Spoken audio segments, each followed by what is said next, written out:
నమస్తే.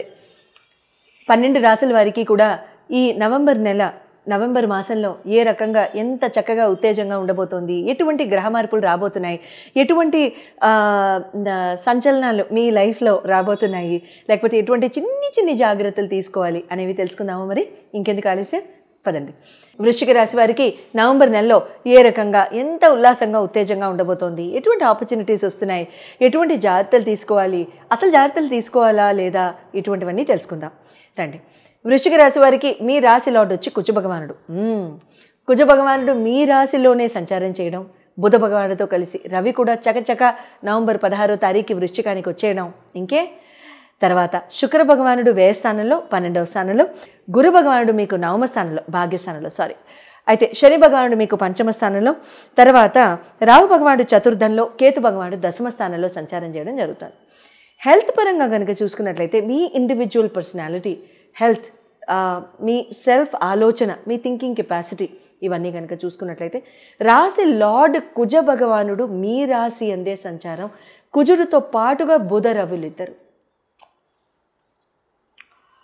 ఇక్కడ ఏమవుతుందంటే స్పీడ్ బాగా పెరుగుతుంది, యాక్షన్ ఓరియంటెడ్గా ఉంటారు, గోల్ ఓరియంటెడ్గా ఉంటారు, ఒబ్సెసివ్గా మీరు చేయాలనుకున్నంతా కూడా చేసేస్తారు, వెరీ ఒబ్సెసివ్లీ. అంటే ఈ టైంకి ఇది అయిపోవాలి అనుకున్నాము, మా లైఫ్లో ఈ జంక్షన్లో ఇది అయిపోవాల్సిందే అనే విధానంలో ప్రవర్తిస్తారు. కానీ ఆ స్పీడే ఒక్కొక్కసారి మిమ్మల్ని కాస్త డీరేల్ చేయడానికి కానివ్వండి, లేకపోతే హెల్త్ పరంగా కాస్త ఏమైనా చిన్న, అంటే ఏదైనా పని చేసేటప్పుడు గబుక్కుని ఏదైనా గీసుకోవడమో, లేకపోతే మీ ఎబిలిటీని ఛాలెంజ్ చేసే హెల్త్ ఇష్యూ రావడం, మీ ఎబిలిటీని ఛాలెంజ్ చేసే హెల్త్ ఇష్యూ అంటే ఏంటి? ఫర్ ఎగ్జాంపుల్, నేను స్పీడ్గా ఏదైనా చేసేస్తున్నాను, చక్కబెట్టేస్తున్నాను, ఏదైనా గబుక్కుని ఏదైనా తగలడం, గుచ్చుకోవడం, అప్పుడు అంతే స్పీడ్ ఉండదు కదా, అటువంటివి.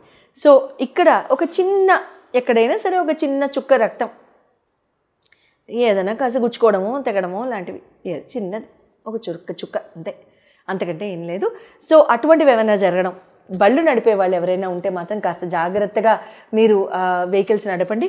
అట్ ద సేమ్ టైం మీరు ఏదన్నా అంటే మీరు వ్యక్తిగతంగా ఆలోచన పరంగా కూడా మీరు ఏదైనా నిర్ణయాలు తీసుకుని ఏదైనా జాబ్, అటువంటి జాబ్స్లో ఉంటే హీటెడ్ ఆర్గ్యుమెంట్స్లోకి, డిస్కషన్స్లోకి వెళ్ళి అనవసరంగా స్ట్రెస్ మాత్రం ఇంక్రీజ్ చేసుకుని హెడేక్స్కి దారితీసే ఎటువంటి బిహేవియర్కి కూడా మీరు లోను కాకుండా దయించి చూసుకుంటే మంచి జరుగుతూ ఉంటుందన్నమాట.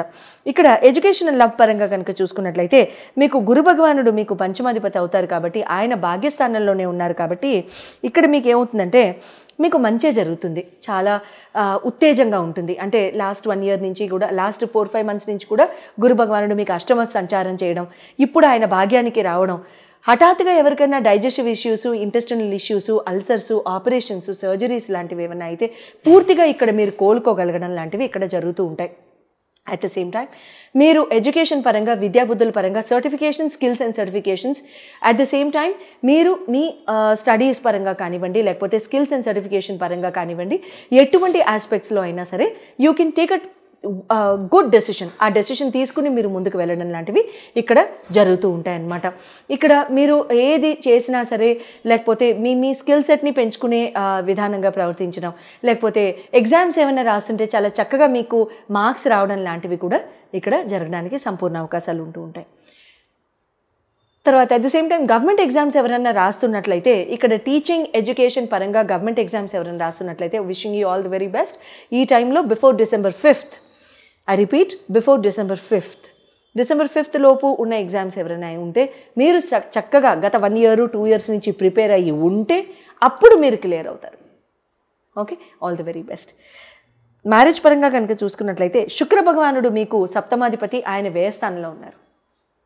టూర్స్, ఫారెన్ టూర్స్, తర్వాత extravaganza tours, luxury tours, food, dining, luxury రెస్టారెంట్స్లో తినడం, పార్ట్నర్తో ఎక్కువ లగ్జరీ ఓరియంటెడ్ ఆలోచనలు చేయడం, చాలా క్లాస్గా, ఎలిగెంట్గా టైం స్పెండ్ చేయటం, ఏ చేసినా చిన్నదానికి వెళ్ళినా సరే అది చాలా లగ్జూరియస్గా మీకు హెల్ప్ అవడం, ఇలాంటివి జరుగుతూ ఉంటాయి. ఖర్చులు ఎక్కువ అవ్వడం జరుగుతూ ఉంటుంది. ఇంటీరియర్స్, హోమ్ ఇంటీరియర్స్ లాంటి వాటి మీద ఖర్చు పెట్టడం, కార్స్ ఇంటీరియర్స్, పర్ఫ్యూమ్ బాటిల్స్, కార్లో ఫ్రెషనర్స్ ఉంటాయి కదా, ఎయిర్ ఫ్రెషనర్స్, అవి వాటివి నార్మల్గా మీరు 450 రూపీస్ది తీసుకుంటే ఈసారి 1150ది తీసుకుంటాం. లేకపోతే ఇంకేదో కొత్త టెక్నాలజీ, ఇది ఇంకేదో వచ్చిందని చెప్పి దాని మీద అదనంగా ఖర్చు పెట్టడం లాంటివి జరుగుతూ ఉంటాయి. కెరీర్ అండ్ బిజినెస్ పరంగా కనుక చూసుకున్నట్లయితే చంద్ర రవిలు మీకు నవమ దశమాధిపతులు అవుతారు కాబట్టి చంద్ర భగవానుడు ప్రతి 2.5 రోజులకి రాశి మారిపోతారు. రవి భగవానుడు మీకు ఎట్లాగో మీకు వృశ్చికంలోకి అంటే మీ రాశి అందే సంచారం కాబట్టి ఇక్కడ అడ్మినిస్ట్రేటివ్ మేనేజ్మెంట్ పొజిషన్స్లో ఉన్న వాళ్ళకి చాలా చాలా బాగుంటుందండి. వృశ్చిక రాశి మీకు మంచి ఆపర్చునిటీస్ రావడం, లేకపోతే మీరు సద్వినియోగం చేసుకోవడం, వచ్చే ఆపర్చునిటీస్ అన్నీ కూడా అటువంటివి వాటికి కూడా మీకు సంపూర్ణ అవకాశాలు వస్తూ ఉంటాయి. బాసెస్ యొక్క సపోర్ట్ మీకు బాగా పెరుగుతుంది. బాసెస్తో మీరు చాలా చక్కగా కనుక మసులుకున్నట్లయితే ఇక్కడ వాళ్ళ యొక్క అనుభవాలు మీతో షేర్ చేసుకోవడం, ఎక్స్పీరియన్సెస్ షేర్ చేసుకోవడం, వాటి మూలాన మనం ఎదుగుతాం కదా. సో అటువంటివి రావడానికి అవకాశం ఉంటుంది. బట్ ఇక్కడ అదే రకంగా మీరే కనుక ఒక బాస్ పదంలో ఉండి ఇక్కడ టీం మీద అరవడానికి కానివ్వండి, కాస్త కొట్లాటలు అవ్వడం కానివ్వండి, ఒక ఆర్గ్యుమెంట్ అవ్వడానికి కానివ్వండి, ఇలాంటివి అవకాశాలు ఉంటే వాటికి తావివ్వకుండా మసులుకోండి. మీ జన్మకుండల్లో జరిగే ఎటువంటి మార్పులైనా సరే మీరు ఖచ్చితంగా జాగ్రత్త వహించినట్లయితే మీకు మీ జన్మకుండల్లో ఉండే క్వశ్చన్స్ని, మీ డౌట్స్ని కనుక మీరు చెప్పించుకోదలుచుకుంటే స్క్రీన్ మీద డిస్ప్లే చేయబడ్డ నంబర్స్కి మీరు కాల్ చేసి అపాయింట్మెంట్ తీసుకోవచ్చు. శుభం భూయాత్. కార్తీక మాసంలో వచ్చే సోమవారాలు, శనివారాలు, కార్తీక మాసంలో ముఖ్యంగా మనం ఈశ్వరారాధన, దామోదర ఆరాధన, తర్వాత వైష్ణవారాధన ఈక్వల్గా చేస్తూ ఉంటాం. శివకేశవులకి ఎప్పుడు కూడా భేదం లేదు. అండ్ ఆ భేదాన్ని ఎప్పుడు కూడా మనం పాటించకూడదు అనేది నేను ఎప్పుడూ చెప్తూ ఉంటాను, అంతే కదా. సో సోమవారాలు, శనివారాలు, తర్వాత ఏకాదశులు, తర్వాత పౌర్ణమి, కార్తీక పౌర్ణమి, ఆ రోజు గురునానక్ జయంతి కూడా వస్తుంది. కార్తీక పౌర్ణమి తర్వాత కార్తీక అమావాస్య ముందొచ్చే చతుర్దశి, తర్వాత అమావాస్య రోజు పొలాల అమావాస్య, ఇలా దామోదర ద్వాదశి అంటే కార్తీక దామోదర ద్వాదశి అంటాం, కైసిక ద్వాదశి అంటాం. ఇలా తులసి వివాహము, ఇంకా చెప్పుకుంటూ వెళ్ళిపోతే ఇంకా 30 రోజులకి 30 ఈవెంట్లు, 30 చక్కగా మనం చేసుకోదగిన పూజలు మనం డిస్కస్ చేసుకుంటూ ఉండొచ్చు. అందరికీ ఉపయోగపడేలాగా మనకి వచ్చిన ఏ కొద్దిపాటి చిన్న చీమంత గోరంత కష్టం అనుకుందాం, గోరంత ఇష్యూ అనుకుందాం, ఆ గోరంత ఇష్యూని కూడా తీసేసేయడానికి తర్వాత పెళ్ళి కాని వారికి ఎంతో చక్కగా మీరందరూ కూడా శ్రవణం చేసినా చదివినా సరే, అంటే శ్రవణం అంటే విన్నా చదివినా సరే మీకు ఎంతో చక్కగా మంచి మేలుని చేకూర్చే శివమహత్యం కథ ఈరోజు చెప్పుకుందాం. అయితే శివమహత్యం కథలో పూర్వము శివయ్య రాజేశ్వరి అనే బ్రాహ్మణ దంపతులు ఉండేవారట. వారు ఎంతో పాపం ఫైనాన్షియల్ ప్రాబ్లమ్స్లో వాళ్ళు అలా ఉండడం వలన ఈ శివయ్య అనే బ్రాహ్మణుడు తిరుపతి క్షేత్రానికి వెళ్ళి చక్కగా ధనార్జన చేసుకుందామని బయలుదేరతాడు. అయితే ఒక ఋషీశ్వరి ఎదురై, నాయనా నువ్వు తిరుపతి దాకా వెళ్ళిన తర్వాత నీకు స్వామి దర్శనం అవుతుంది, కానీ ధనార్జన ఎలా చేస్తావు, అలా కుదరదు, కాబట్టి నీకు శివమహత్యం కథ చెప్తాను, ఆ వ్రతం కథ ఎప్పుడు నువ్వు చక్కగా చేసుకుంటూ ఉండు, నీకు నిత్యం శుభం జరుగుతుందని చెప్పి ఆ శివమహత్యం కథ చెప్తాడు. పూర్వం వంగదేశ రాజకుమార్తె ఒక ఆవిడ ఉండేది, సీమంతిని అని. ఆ సీమంతినికి ఒకరోజు ఒక ఋషీశ్వరి భార్య మైత్రేయి అని ఆవిడ ఆ వనంలో ఆ అమ్మాయి అందరూ చెలికత్తలందరూ తిరుగుతుండగా పూలు ఏరుకుంటూ ఉండగా ఆవిడ ఏం చెప్తుందంటే ఈ శివమహత్యం కథ అంతా ఆ అమ్మాయికి చక్కగా చెప్పి వినిపించి కథ విధానం అంతా చెప్పి చక్కగా ఇలా పూజ చేసుకోమ్మా, శివుడికి పార్వతీదేవికి పూజ చేసుకుని తెల్లటి పుష్పాలతో అర్చించు, చక్కగా ఆ కథ అంతా చదువుకున్న తర్వాత అక్షంతలు వేసుకో తల్లి అని కథ చెప్తుంది. కథ చెప్పిన తర్వాత ప్రతి సోమవారం కూడా సీమంతిని చాలా చక్కగా విధి విధానాలతో పూజ అంతా చేస్తుంది. చంద్రవల్కుడు అనే మహారాజుకి ఇచ్చి సీమంతిని వివాహం చేస్తారు. అయితే ఆ చంద్రవల్కుడు తో వివాహం అయిన కొంతకాలానికి ఆ రాజకుమారుడు ఏం చేస్తాడు, స్నేహితులతో కలిసి యమునా నదిలో నదీ తీరాన నదిలో నావపై బయలుదేరతాడు. నదిలో నావపై బయలుదేరిన రాజకుమారుడికి ఒకసారి ఏమవుతుంది, నావ తిరగబడిపోయి నదిలో రాజకుమారులందరూ కూడా మునిగిపోతారు. ఈ నదిలో మునిగిపోయిన రాజకుమారులందరినీ కూడా తక్షకుడు, నాగలోకానికి చెందిన తక్షకుడు యొక్క ఈ మహారాజు యొక్క ఈ ఆ దేశానికి చెందిన నాగకన్యలందరూ కూడా ఇతన్ని పట్టుకుని, ఆ రాజకుమారులందరినీ పట్టుకుని తక్షకుడి వద్ద తీసుకెళ్తారు. తక్షకుడు తన దివ్యదృష్టితో ఈ జరిగిన వృత్తాంతం అంతా తెలుసుకుని ఆయన ఏం చేస్తారు, వీళ్ళ రాజకుమారులందరినీ మానలతో సత్కరించి చక్కగా వాళ్ళకి నాగలోక సౌందర్యాన్ని అంతా తిలకింపజేస్తాడు. నాగలోక సౌందర్యాన్ని తిలకిస్తూ వీళ్ళు ఏం చేస్తారు, ఆ పనిలో పడిపోయి పూర్తిగా లేట్ అయిపోయి మైమరిచిపోతారు ఈ రాజకుమారులు. ఈలోగా ఏమవుతారు, దాయాదులు బయలుదేరుతారు. దాయాదులు అంటే ఎవరు, రాజ్యాన్ని అపహరించి వీళ్ళ రాజ్యాన్ని అపహరించి ఆ చెరసాల్లో పెట్టేస్తారు ఈ రాజకుమారి యొక్క తల్లి తండ్రిని.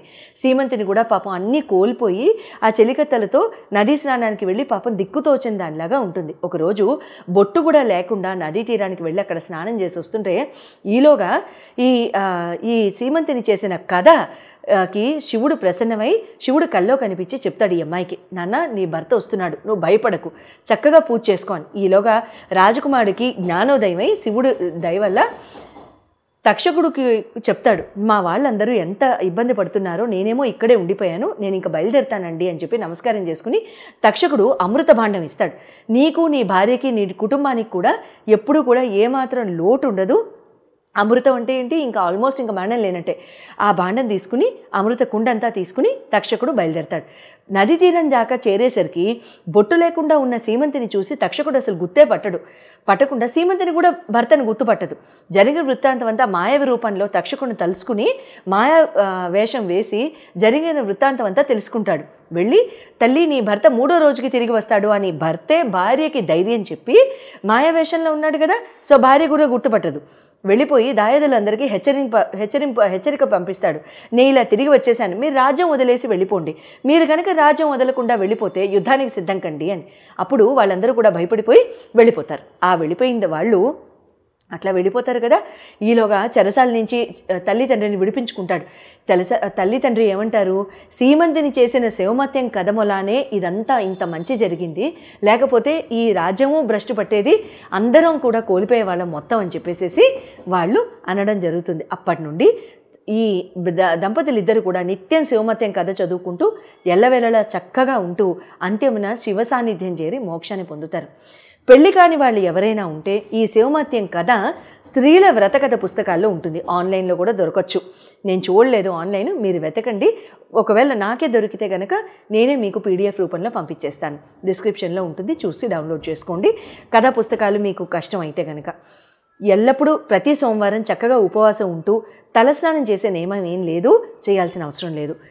సో ఉపవాసం ఉంటూ సాయంత్రం పూట దీపం పెట్టుకుని, శివాలయంలో అయినా పర్వాలేదు, ఇంట్లో అయినా పర్లేదు, ఆవునేతో దీపం పెట్టుకుని కథ చదువుకుని అక్షంతలు వేసి శివపార్వతులకి నమస్కరించుకుని బెల్లం ముక్క అయినా సరే, మీరు ఏమాత్రం ఏ నివేదన చేయలేకపోతే బెల్లం ముక్క అయినా నివేదించండి, చక్కగా ఈ పూజ చేసుకోండి. ఎంతో నమ్మకంతో చెప్తున్నాను, ఖచ్చితంగా వివాహం కాని వాళ్ళకి కూడా వివాహం అయిపోతాయి. శుభం భూయాత్.